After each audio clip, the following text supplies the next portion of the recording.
you and I were talking about this, the transfer portal as it is right now. There's two kinds of trains of thought. Like the football character seems to have bubbled up to the surface now more than ever. It is super apparent. We saw some names enter here recently, and you see the names on the lower there: Zach Owens from Clemson, Jay Fair, Adam Hopkins. We talked about Paris Patterson from Arkansas, but the names that you and I were kind of talking about: Vendravius Jacobs from Florida State, Will Norman, former four-star prospect by way of Florida, Marshall enters the portal again this morning. Peyton Kirkland committed to Texas without ever visiting campus.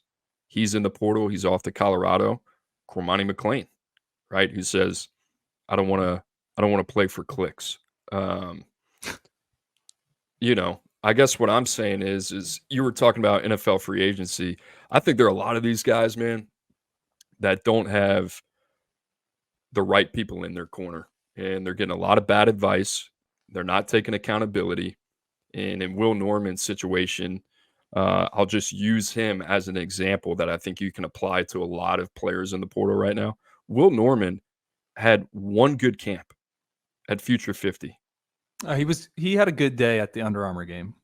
in the Under Armour game. Okay, so let's call it 2 exposure points. We saw enough from a physical standpoint from a guy that only played football for what, like 2 or 3 years at that point? He hadn't I, been I playing long. I went back on his profile. I think his first year playing was either sophomore or junior year. well, Brian Doan continues to bring it up, does a great job for us. I think he was at 6 high schools.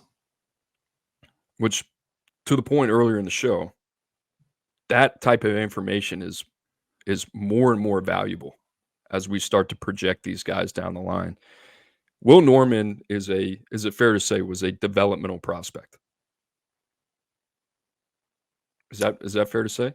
Well, here's the term I was going to use, and he's a coach killer. See the flashes, don't see the baggage. He had a great last year at Florida. He had a really good spring. There was a ton of reports out there about him. But yes, developmental. Yes, it was not all So there. There right. was So my not. my my point being is when you have a developmental prospect, the biggest thing for them is continuity. They need the same environment to succeed long term. That gives them the best chance of success. These guys, Norman, McLean, Kirkland, pulling the plug early, how does that help? Something's off there. Somewhere in their mind or in their camp, somebody tells them that they're a lot better than they actually are. And you go from Florida, you go to Marshall, and then you hear the same story. And at some point, you're the problem, not the program. You've heard the same thing at multiple stops. So what are you gonna do? You gonna keep transferring? I saw the other day, kid went from Oregon to Indiana, now at Michigan State. Anthony Jones says my last stop. Is it? Because you're on your third program in like 3 years. So what's going to happen when you show up late? You didn't have a spring ball. You show up in the fall, and you're third or fourth on the depth chart. Like this is where we are, and you have coaches being very real with these prospects and their families, telling them, "Hey, this is the way it's going to go. We don't like that. We're going somewhere else." Good luck to you, man.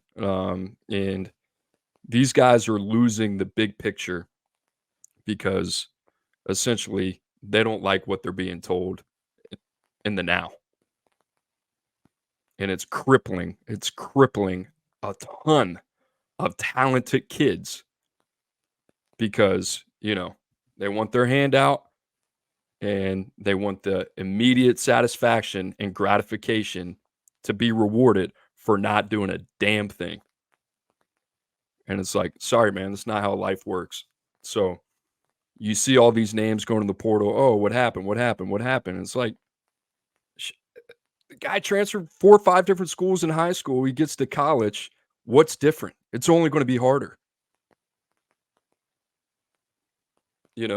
And player movement, all this stuff, blah, blah, blah, blah, blah. Whatever. Um,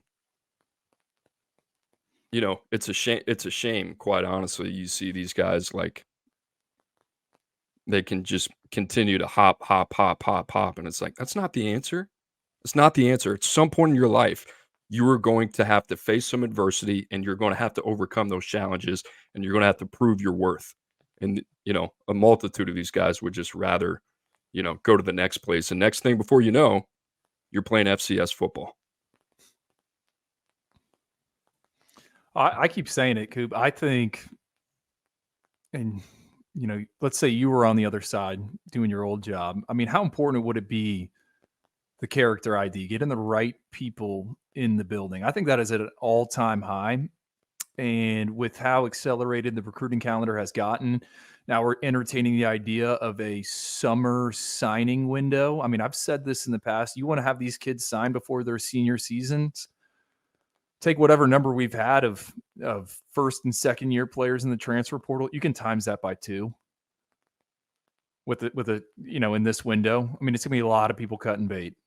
A lot of people cutting bait. I think, and I had to speak at some events, to prospects and kids that want to get recruited. Like, my big message is, you got to show you love football, and because I think it's only going to pivot more to that on the personnel side, getting the right people in the building. Do you love football, or you love everything that comes with it? Now, here's the thing. People have been saying that for a long time. Coaches have been saying that for a long time, but the thing that comes with it now is money and your name in the headlines and all that type of stuff. I mean, these guys are dealing with more external forces than they've ever dealt with at any point of the game of college football. Like, it's here, it's at their doorstep, right? And they continue to get covered and at an earlier age. Somebody said, Joseph said, you guys are partially to blame. You tell them they're special. Nobody tells them they're special. They get ranked. Got a job to do, man. These kids are getting ranked. That's what it is. So, Well, if we didn't rank them, someone else would rank them. yeah, I guess, whatever. Anyway, any more thoughts on that just overall? I mean, I guess my last thing to say is, you talk about the football character and how it comes bubbling up to the surface. Like, yeah, now it's going to be more important than ever. And Cormani McClain's 3 schools he's looking at are what? South Florida, Memphis. I don't even know the third. Is that a new report? I saw it the last day or two. But I believe three G5s. Guess what? That's reality. That's actually the market. People don't want to deal with. I don't think anybody's out there saying Cormani McClain is not some very talented 6'2" corner that everybody would love to have. But the off-field stuff, guess what? It's not worth it. We've already seen enough. Somebody else can take it.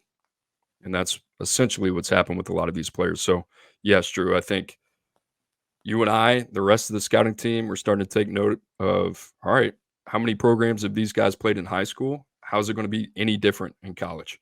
What does that look like? All these things, who's involved, what's what, it's like every little thing is something. And I think that's kind of where we are. And I think if we're doing the homework there, then you can imagine that process, that research is going to be tenfold for player personnel and collegiate programs around the country. Here's my other thought on this entire process, and you're gonna be like, where did this come from? Some of these kids that are entering the portal, it took like 5 official visits. Then they go in the portal. Then they take 3 more visits, and then they enter the portal. Then, like, that's like $20,000 in visits. And what's the return on that, Cooper? Like, when is that bubble gonna burst in terms of, like, who is footing that bill? Like, how ridiculous is it to entertain, like, official visit, all this money? I'm gonna take an official visit here, official visit there. I pick my school, then I enter the portal, more visits. Like, that bill is adding up, and maybe not at the college football playoff regulars. I think for a lot of other schools, like, what are we doing? Yeah, not to mention there's no cap on OVs, right? You can take as many as you want. Yeah, I don't know. I think it is getting to that point. It's getting to the tipping point where I think things are obviously being evaluated, but you wonder how soon action can kind of come down uh, the pipe a little bit. And guess what? You gotta protect the players in a way that maybe they don't know how to protect themselves either. And that's the other thing. So maybe this freedom of movement and go where you want to go, whenever you want to go. And if it doesn't work out and you're listed number 2 or 3 on the depth chart when you got there, and the problems, I mean, come on, man. Like what are we doing? Um, you and I have said this multiple times, and we can beat this horse dead, but we got to move on. All right, from the portal. Well, hold on. We got a promo real quick, guys. Everything you need: wall to wall team coverage, recruiting rankings, transfer portal updates as well. Our team, I mentioned Matt Zenitz, Chris Hummer. Those guys are killing it. Staying locked in. Everything happened on the transfer portal. Make sure to visit 247sports.com.